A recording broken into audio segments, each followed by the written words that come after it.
in regards to some of the other defensemen you mentioned.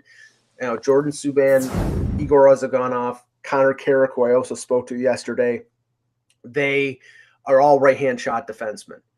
So they all are potential candidates for that number 6 spot on the bottom pairing, playing alongside Dermott to start the season. And frankly, I would be surprised if Subban makes the team, but I know that in the past, he'd been considered, a sort of borderline NHL prospect. He's not his brother. He's not as big as PK, but he is fast and he is a right-hand shot. And this would be, I think, his 3rd NHL team. So, he's a long shot at best. It would be a great story if he did make it.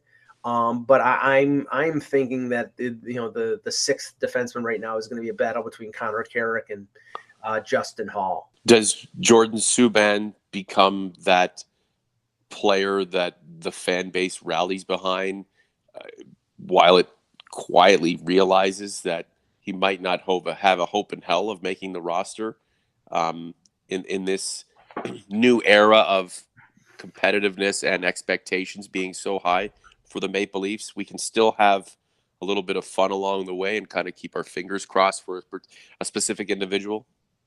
Well, there are always stories like that. I mean, and to an extent, the free Frankie Corrado movement, the Josh Levo situation, they lend itself to fans giving support to a player who is sort of on the outside looking in. I'm with Subban.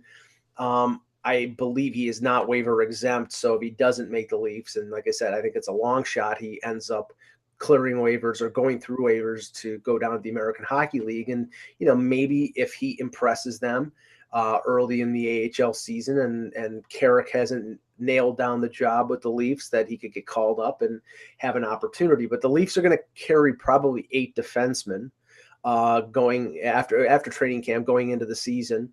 And I expect it to be more of a rotation like it was last year. If you remember, they had Kali Rosen and Borgman and Carrick and then Roman Polak all sort of rotating in and out of the lineup.